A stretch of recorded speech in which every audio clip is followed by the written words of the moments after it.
Hello, good evening. Welcome to my IVF Answers and the European Fertility Society. We are back with Dr. Harry Karpouzis. You can see him right here.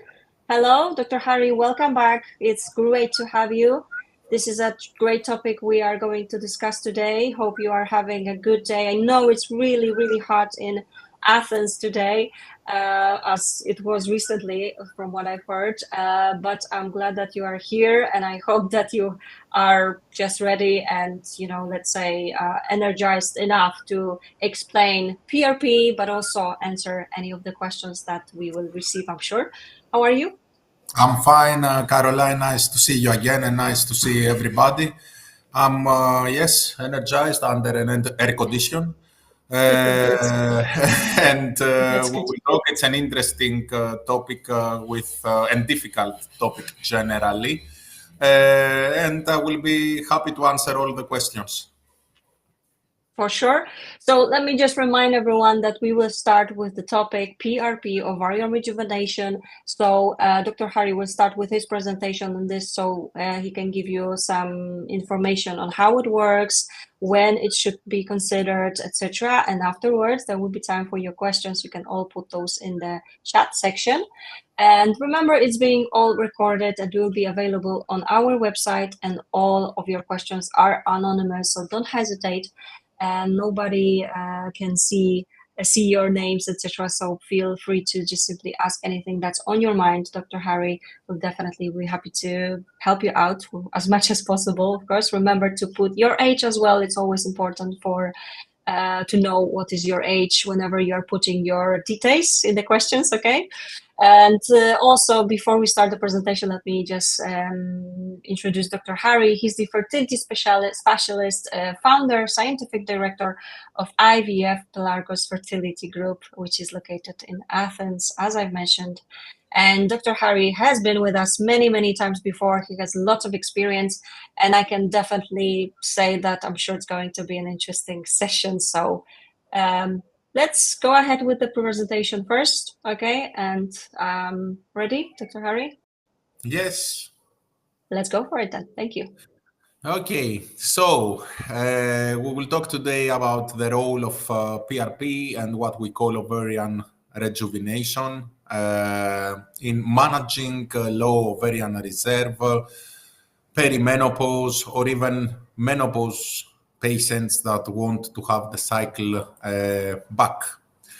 PRP is a well-known treatment, and it has been used in many different specialties long time now. I mean, it was first used in 1987 in open heart surgery, and it's used a lot in cosmetics, plastic surgery, orthopedics, ophthalmology, neurosurgery, in many different specialities.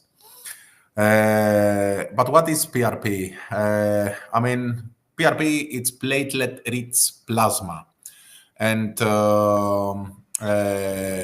autologous PRP, it means that it is our own blood. So we take the blood from the patient, we draw about 20 to 60 mLs of this blood, and then we put it into special machines and we centrifugate it. So we put a mechanic pressure on that.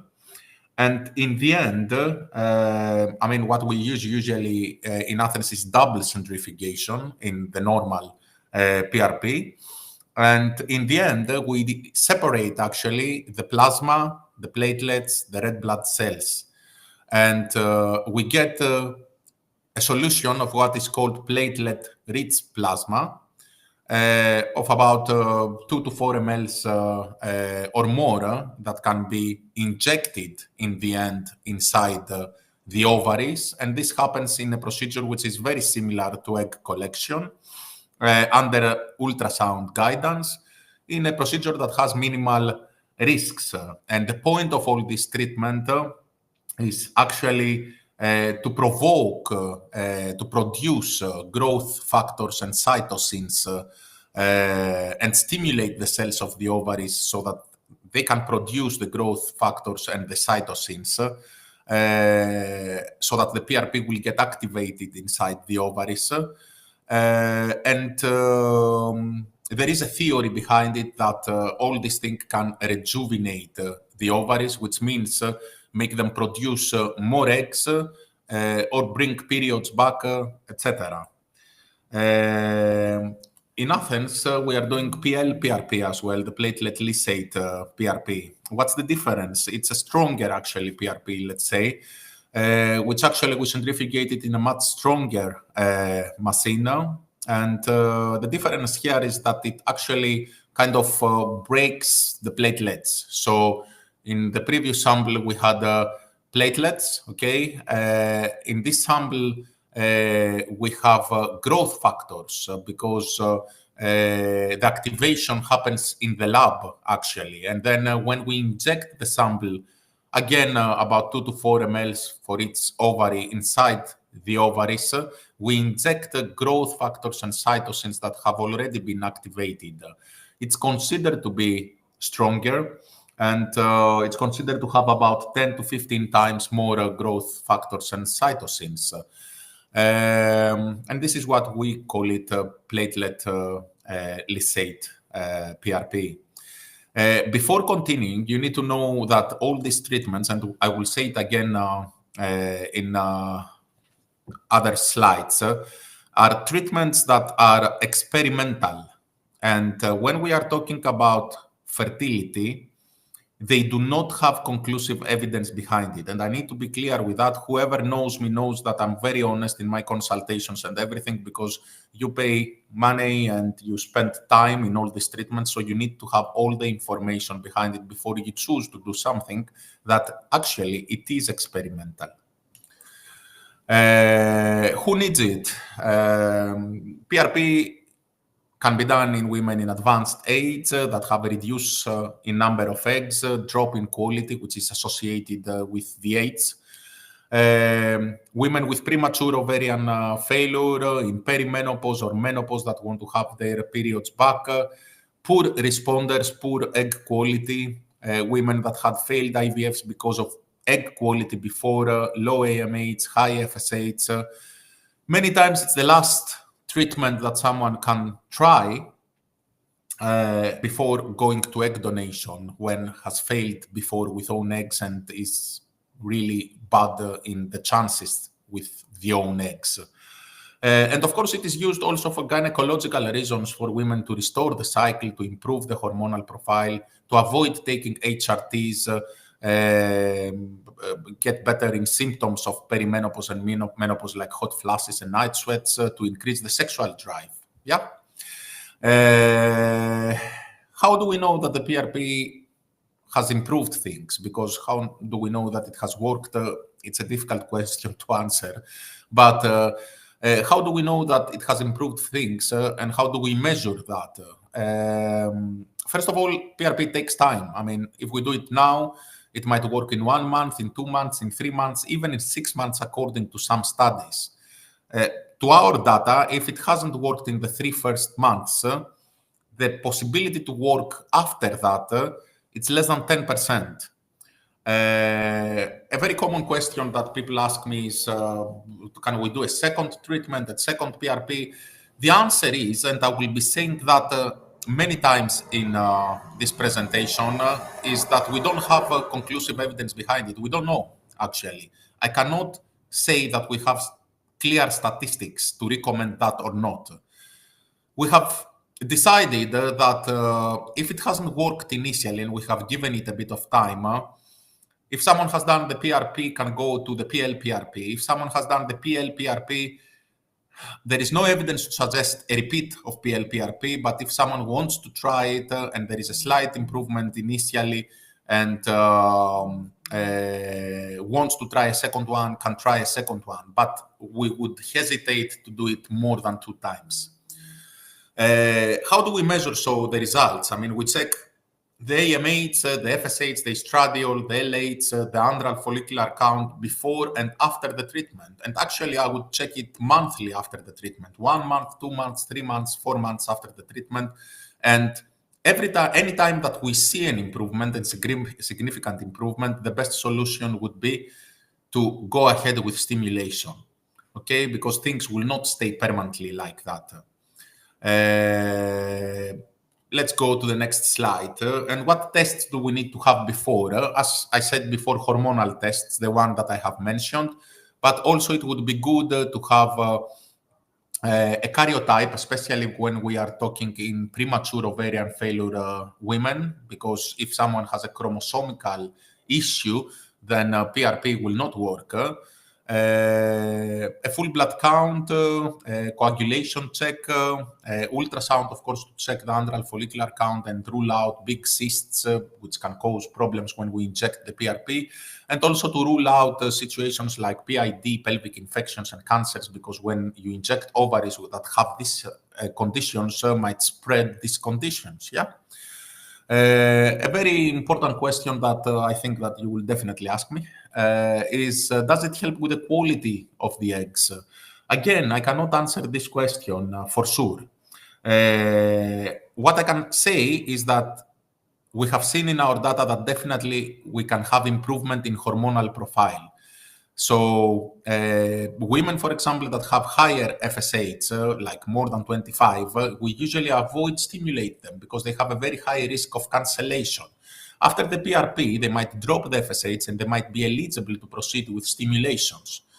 We see improvement in the antral follicular count. And as I have said many times, you cannot stimulate follicles that do not exist, that you cannot see. So if someone has like 3 follicles, you cannot get in one round of stimulation more than 3 eggs. So when you do the PRP and you see an increase in that, and you do see many times in the big majority of the patients an increase in the antral follicular count, you might win a couple of eggs or more. And we know, especially in older women, that the more eggs you get, the more chances of statistically one of these eggs being chromosomically normal. And for older women, we need to reach a big number usually of eggs to someone to be lucky enough to have a chromosomically normal egg and embryo. And we know that after 38, there is a drop in quality. And this means that we have chromosome abnormalities. PRP definitely will not change the chromosomes, okay? We cannot clearly associate PRP with improvement in the quality, but we can associate it in most of the studies with improvement in the number of the eggs that we can get so that we can increase a bit our statistics. I'm very careful of how I'm saying things so that we can be scientifically okay. Risks. It's a very simple procedure. I mean, the risks are the same with the egg collection risks. Minimal risks of infection, of bleeding, of injury of the bowels and the vessels, very unlikely. Needs to be done by experienced doctor because usually the ovaries in women that want to have PRP are smaller, so you need to locate them, you need to find them easily. There is almost zero risk of allergies and rejection because we are talking about autologous PRP, which means our own blood, and also zero risk of infection transmission. Of course, some minor anesthetic risks, blood clot risks.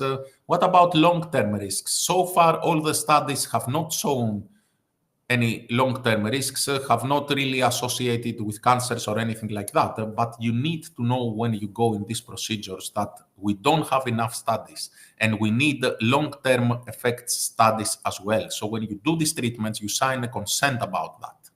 Yeah. Many studies, many different studies that have shown, though, that there is improvement in the hormonal profile, that there is improvement in the number of the eggs, there is improvement in the number of the chromosomically normal embryos that we can achieve, of euploid embryos in women that are having PRP, more embryos, better AMH, better FSH, better antral follicular count. All the studies are the best studies that exist actually that say these things. And one big meta-analysis means many small studies, okay, with 793 participants that has shown clinical pregnancy of 25.4, live birth of 16.6, again, confirms about the improvement in the hormonal profile. The question, though, is it clearly associated with improvement in the pregnancy rates? Because, yes, after all these treatments, you do have live births you do have sometimes clinical pregnancies, but it is very difficult to say in reality if it is indeed from the PRP or if it is for the protocol that you have applied, or if someone would get pregnant one way or the other without the PRP. So it is very difficult to get clear answers on if it is really associated with improvement in the clinic, in the pregnancy rates, and especially in older women, it looks like that it is not associated with improvement in the pregnancy rates and the live births. But all the trend and all the reports say that it is associated maybe with improvement in the number of eggs that you can get. From our data, okay, with women, the youngest one, 26, the oldest one, 54, combined PL, PRP and PRP, 30% PRP, PL, PRP, 70%. We have seen improvement in AMH, in FSH, in estradiol in 70% of the patients. AMH increase in 37%, 50% of the women reduce in FSH. We've noticed that the improvements are more important in women less than 40 rather than in women more than 40. And also with the PL-PRP in a comparison, even we have seen that there is a slightly more improvement in the rates of the AMH and the FSH, etc. We have seen women 30% of getting periods, even though they are close to menopause. 15% conception rate. We had 3 natural conceptions, also in women more, close to menopause or perimenopause, and we had 1 live birth in menopause as well. But all these statistics cannot be clearly prove the big advantage in the pregnancy rates. But definitely we can say that there is an improvement, at least in our data, in the hormonal profile and in the number of the eggs possible that someone will get.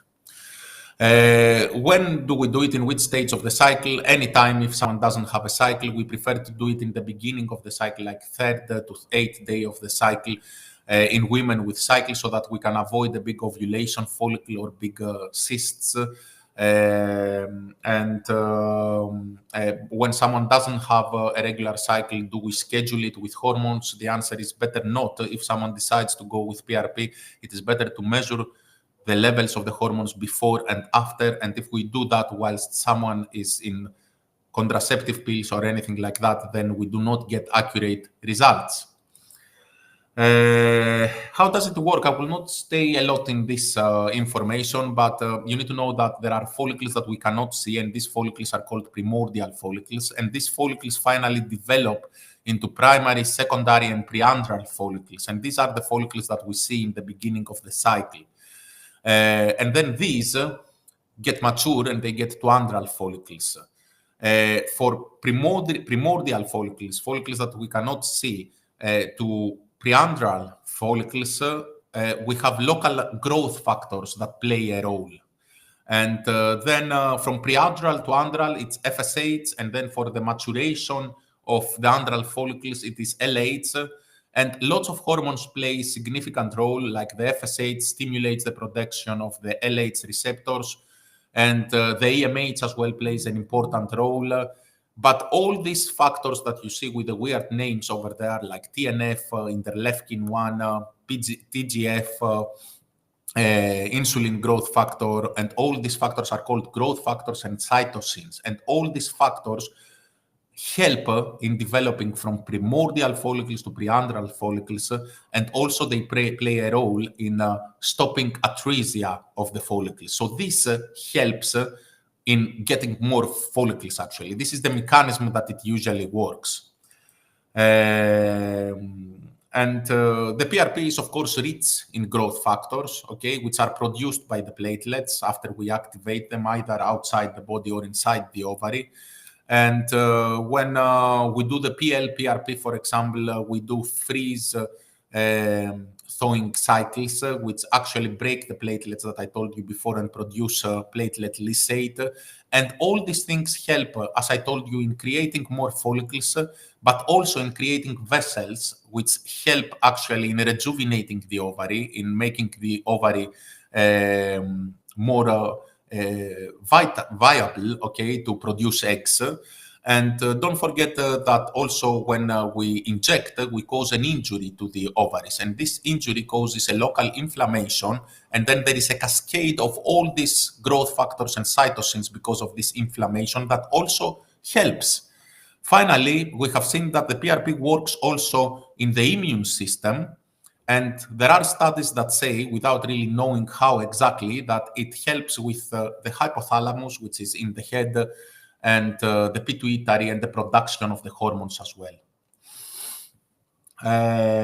Few things to finish about stem cells. You need to know that stem cells also, it is not a proven treatment, okay? At least for fertility. I mean, stem cells treatment is getting adipose tissue, fat tissue from the tummy. It has been proved that the tummy gives the best fat tissue, which is rich in stem cells. This can be done with a plastic surgeon, and then we create something which is called SVF, okay? And this can be done either mechanically with centrifugation, with enzymes, with cultures, but all this solution in the end produces stem cells, okay? And we can get about 2 to 6 million of stem cells from 1 ml of fat aspirated from the tummy. And then we can inject this solution together with PRP many times inside the ovaries. And these stem cells can either differentiate and become, you know, germ cells, oocytes, or can actually activate endogenous inside the ovary cells to produce more stem cells, and also create vessels, and also activate the ovarian stem cells, and stop the destruction of the follicles, regulate also the immune system. The local trauma, the local injury is very important because it causes a local inflammation. And that's why many times, even with placebo, even without anything and without just the injury, all these things might improve things in some studies. Again, we need to know that it is not proven for fertility. So you sign consent before that to say that you accept that you will have an experimental actually treatment, and you need to know that very well. So not conclusive evidence to associate it with improvement in the quality of the eggs. Not conclusive evidence to suggest improvement in pregnancy rates, especially in women more than 44. But the trend in younger women is there, but it's not yet statistically significant to say that it's for sure. We have enough data to show that there is improvement in the hormones and the antral follicular counts. And, you know, sometimes few eggs more might make a difference if you are lucky. No long-term studies so far, and you need to know that as well. There is a trend towards showing restoration of the cycle in menopausal patients. All the reports so far show that it is safe, but we don't have any long-term, you know, in the future for many years reports. Consent needs to be signed so that you know that this treatment is experimental.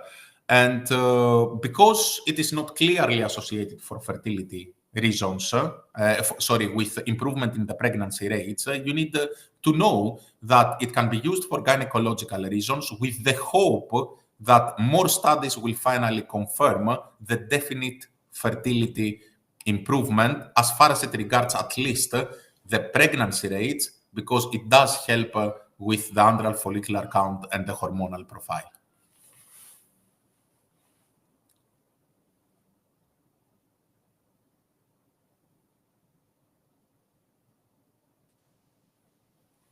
Thank you so much, Dr. Harry, for your presentation, for introducing this particular topic, and of course explaining how it works, when it can help, possibly. So we don't have enough evidence yet, but of course it sounds all promising for sure. And as you can see, plenty of questions are already here. So let's get to them straight away. Ready for those? Yeah. Okay, good. Good to hear that. All right, everyone. So let me start the Q&A session. If you have any questions, you know what to do. And the question that we've got from Larissa here is, what can you do before a PRP to improve the blood quality? Is there something important to do before that, or am I overthinking it, as it sometimes happens during IVF journeys? Couldn't No, agree more. it's not something that you can do to improve the blood. Yeah, I mean, we take the blood and we centrifugate it. So it's the technique that we use, which can be either mechanic or chemical activation or the platelet lysate that I was talking before, so that it's our job from the blood that we take to create as many growth factors, cytosins, and platelets to inject inside the ovaries. But it's not something that you can do actually to improve the quality of the blood. It is better before you go ahead the treatment of avoiding aspirin sometimes, and this is something that you need to know. But I mean, the percentage of the cells that we will get, it doesn't depend on things that you can do. Yeah. Okay, crystal clear. Thank you for the first question here. Okay, so does it work with menopausal women? If so, what is the age limit? Okay. I mean, there are women that are in menopause and want to do it. I will be answering in all these questions, not to sound pessimistic, but just to be okay with science. Okay, that I mean, if someone is in menopause, the chances of getting pregnant are very, very, very low with own eggs. Okay, we did have pregnancy and live birth in a menopausal women, actually 11 months without a period, very close to menopause. Yeah. I cannot clearly say that that was because of the PRP, but it was after PRP. Okay. I mean, menopausal women, definitely, if they don't have the periods and they have very high FSH, they will not be able to go ahead with ovarian stimulation. Okay. So what PRP can do is restore in some of them the period, because it doesn't work with all of them. And we need to know that many women do not react to these treatments. Okay. And if the FSH drops in levels that are doable to do a stimulation, then you win a chance of doing a stimulation. Okay. That you wouldn't have done if your FSH was really sky high. Now, from that stage to the stage of getting pregnant and having a live birth, it's a very long way. Okay, thank you so much for that question. And there are actually two more questions regarding the age as well, because someone asked if I'm 53, is it possible for me to do this treatment after failed IVFs? And I think the answer is quite the same here as well, right? Listen, yes. I mean, in Greece, the upper age limit is 54. I mean, Yes.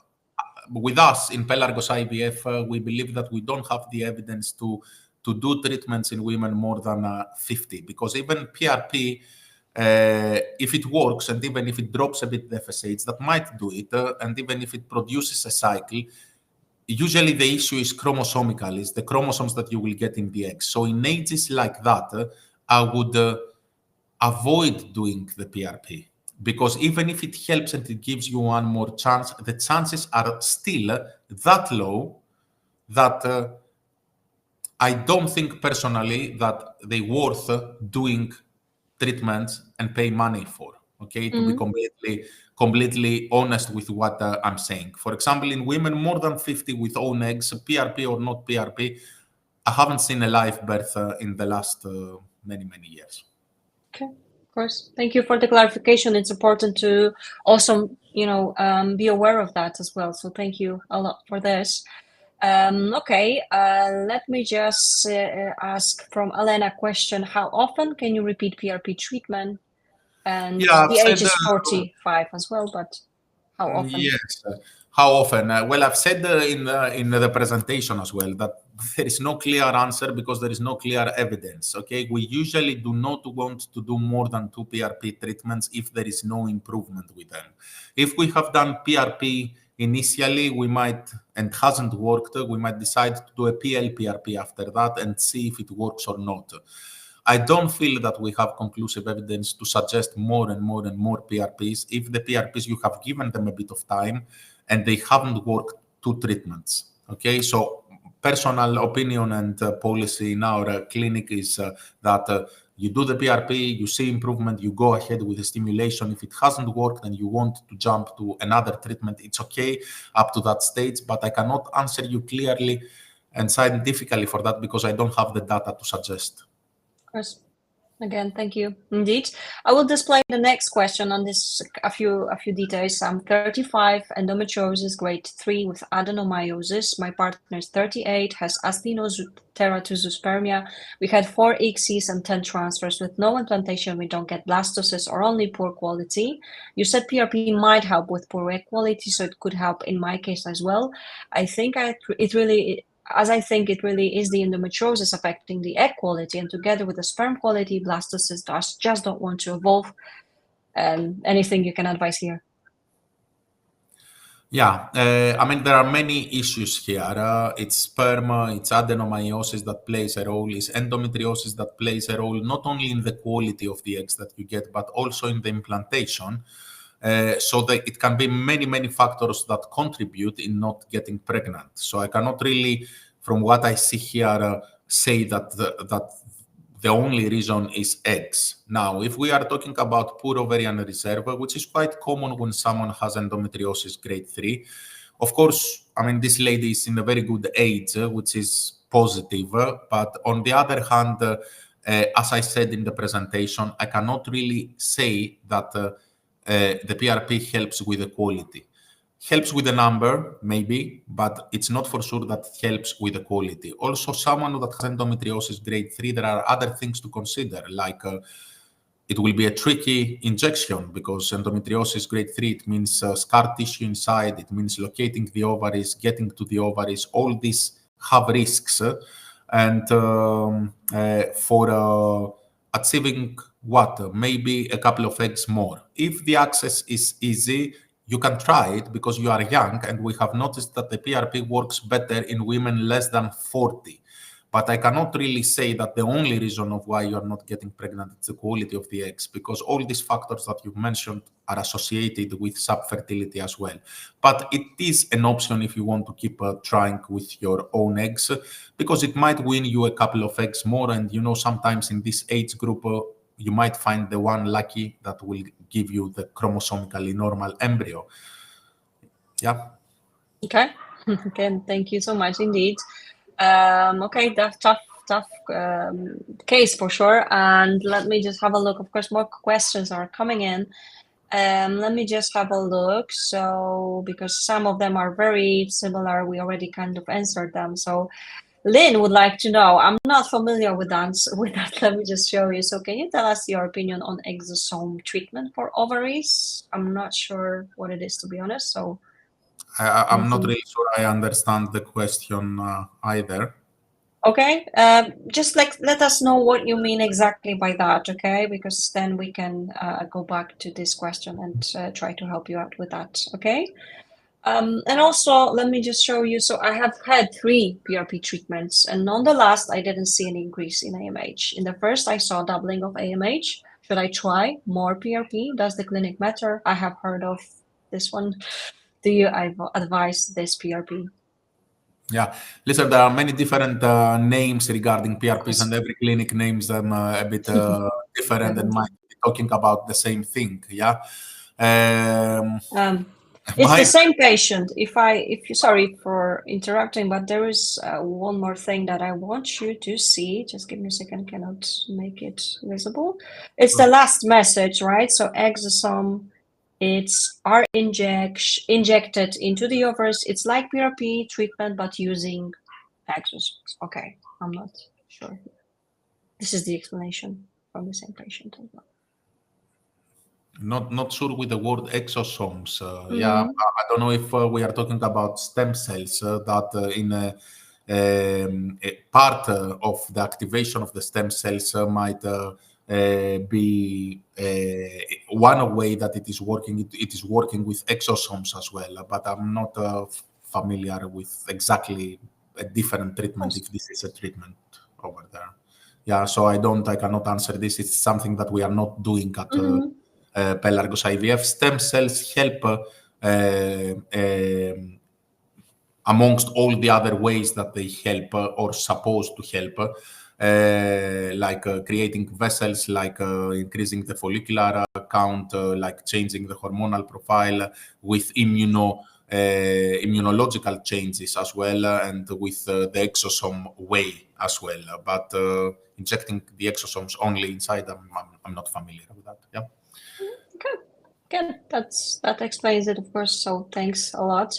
And if you have anything else, let us know. Yeah, there's another method, the ASCOT Lynn mentioned, where drugs are to mobilize bone marrow stem cells and activate it Yeah, prior I to the understand, PRP. and I understand. It is something that we are not doing here Of because course. we don't have permission to do that for fertility Right. reasons. So I cannot really comment on it. I mean, in the adipose tissue, there is plenty amount, millions of stem cells that we can get. Yeah. Mm-hmm. So I don't really find a big difference or point in doing that. But we don't have the experience and we are not doing it Of in course. Athens. That makes sense again. Thank you. All right. So if I were to travel for the treatment within Europe, how much time will I need for PRP? You will need, depending on the PRP, either 1 day or 2, 3 days, because with PL-PRP we need to create the sample and it takes a bit of time. So for the PL-PRP you will need 2 to 3 days. For the PRP you will need 1 day, but you need to make sure that you will have already infection tests done in the last months because we put all the samples into centrifugation machines and we need to make sure that you are infection clear before. So either you do the infection test the previous day and you do the PRP the next, or you bring the results and you do the PRP, which is a 1 day case. Now, if you want, you travel late on the same day. If you want, you travel the next day. For the PL-PRP, you will need to stay for like 2, 3 days. Okay, sounds clear as well. Again, okay. So you already mentioned how often you need to do it. There is one more question I need to check. Okay. Yeah. So how long do you have to wait to start the stimulation cycle? 2 months after the first PRP? Does something Listen, change if I would get we to? advise, depending on the age as well, because you need to Mhm. balance things. And if someone, especially, is older, you cannot really wait and wait and wait for getting older and older in order to do PRPs. Yeah, so you need to balance things. Generally, if we see improvement, we see it in the next 3 months. And we have seen significant improvements from the first month after, many times from the second month, sometimes on the third month. And if it doesn't happen in the first 3 months, we have seen improvement even after that, okay, but in a smaller percentage.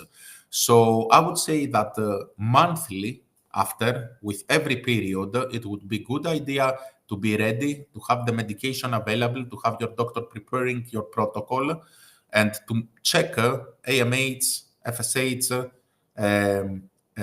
antral follicular count. And whenever we have an improvement, significant improvement and not borderline improvement, you go ahead with the stimulation. You don't wait for the next month and the next month. And I mean, you go ahead with the stimulation, you see how it goes. And in cases like that, many times we do repeated cycles. Yes, sir, because you cannot get all the eggs in one go if you don't have enough follicles. So, I mean, you do one stimulation and then another one, and you check again the blood tests. And if there is no improvement in the first month, you don't go ahead, you wait for another month. But if there is improvement, go ahead, get some eggs, and then you can repeat it the next month. Okay, thank you. And actually, there's one more question. There are a few questions in one. you already kind of answered this one, how many months post PRP we need to do it. And this is the comment. So we also use PRP to improve outcomes with IVF, have seen increase in egg numbers as well as increase in euploidy rate in some patients. As you can see those questions, how many PRP procedures can you recommend and how often can you do PRP and how many egg retrievals can one do after just one PRP treatment? Yes, I think we have answered most of these. How many months post PRP? 1 to 6 months. Yes, most of the improvement and the significant improvement happens in 1, 2, or 3 months after the PRP.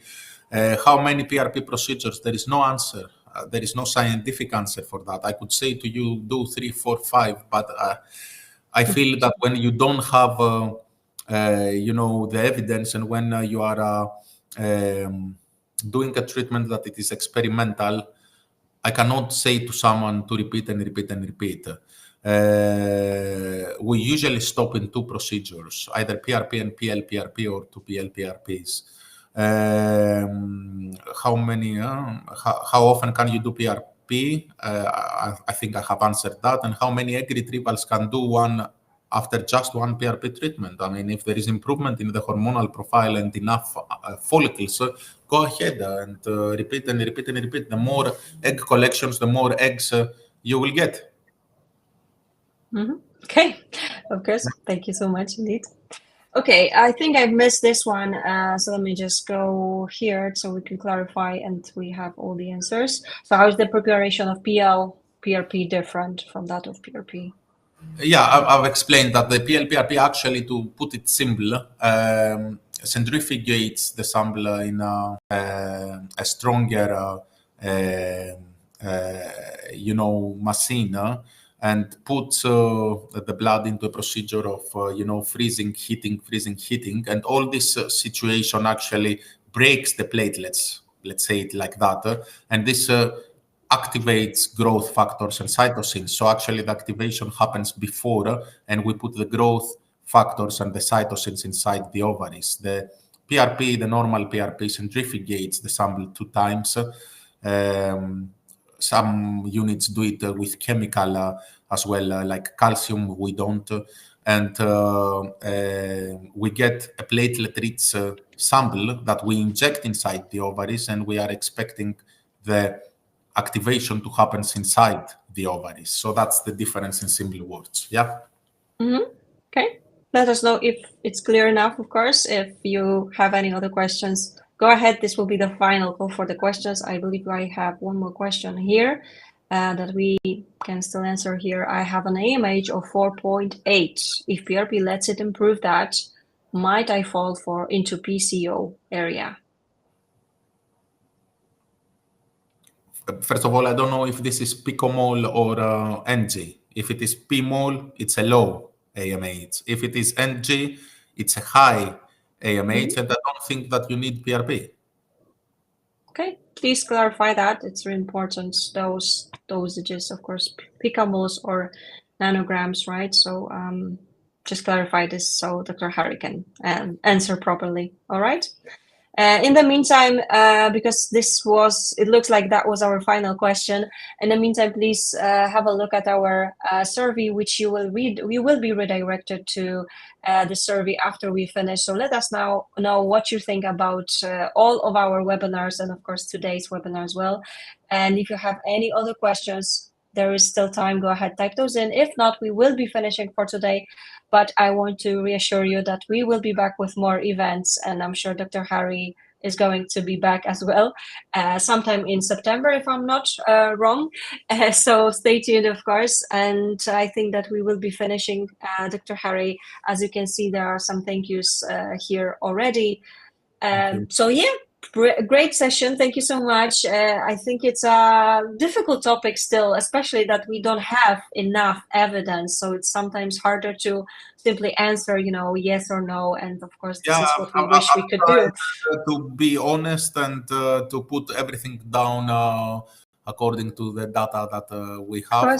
We have seen amazing things after PRP, okay, but we have seen women that are not reacting as well, okay, and we cannot still put it together to make a clear evidence. But what we need to keep from this presentation is that I think that we have, from all the studies and our data as well, enough evidence that shows that you do get an improvement in most of the times, in about 60-70% of the patients, especially younger in age, in getting a bit of more eggs. And the number of the eggs is sometimes associated with the one egg that will be chromosomically normal to give you a pregnancy. All right. Okay. We have a follow-up actually. Okay. It's nanograms. Is it right?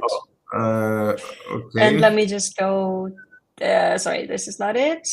Here it is. I just need to go back. Just give me a second here. It's 4.8. Yeah, listen, it's not PRP, it's to improve actually the number of the eggs when we do have an issue. If the number of the follicles is more than 10, if micrograms per liter. This is what Larissa added. Micrograms per liter. What is that? Is for the same for the? Yes, this is the same patient, Larissa. Yeah. So it's 4.8. Well, nanogram, yeah, it's high. So I mean, there is no reason of doing PRP. Why to do PRP? Okay. We don't have any evidence that it can really help with the quality, conclusive evidence. The whole point is of doing a nice stimulation, getting mature eggs, and go ahead with your treatment. I wouldn't really try that. Okay, thank you. Just for the clarification in such case, okay? And of course, I hope that's clear. However, if you have anything else, of course, you can still get in touch with us. And one more thing, I think we can clarify that. Did you mention the age limit is 54 in Greece for any treatment?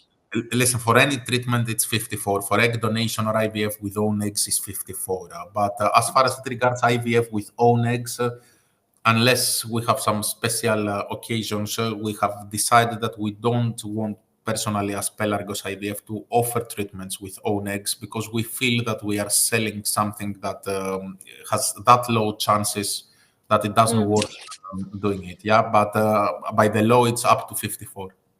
Yeah, this is maximum. Okay, thank you. It changed recently, of course, as well, right? I mean, it wasn't like this beforehand. Less than 50 before, then 52, 54 now. Yeah. Okay, thank you for the clarification. As I mentioned, looks like that was our final question, but as you know, we will be happy to receive any of your questions or comments after the event as well. I'm sure Dr. Harry is always eager and happy to answer them as well. So thank you everyone for joining. I hope you found it useful. From the comments I see, it has been useful. So thanks a lot for your questions. We are here for your questions as well, for you. So thanks a lot for staying with us and taking the time to actually join us today as well. Dr. Harry, is always a pleasure. Have a lovely evening, everyone. And as you know, we will be back on the 30th of July. So next week on Tuesday, we are back with Ask Your Doctor event with 3 fertility specialists, and Dr. Alan Thornhill, who is hosting the event, will be there as well. So join us. We will talk about other aspects. So I can only encourage you to sign up. You can go to myivfanswers.com. You will find all upcoming events right there. Thank you so much. Speak to you soon, Dr. Harry. Everyone else, have a lovely evening and see you soon. Always a pleasure to see you, and thanks everybody. Indeed. Thank you so much indeed. Take care. Bye. Bye. Bye.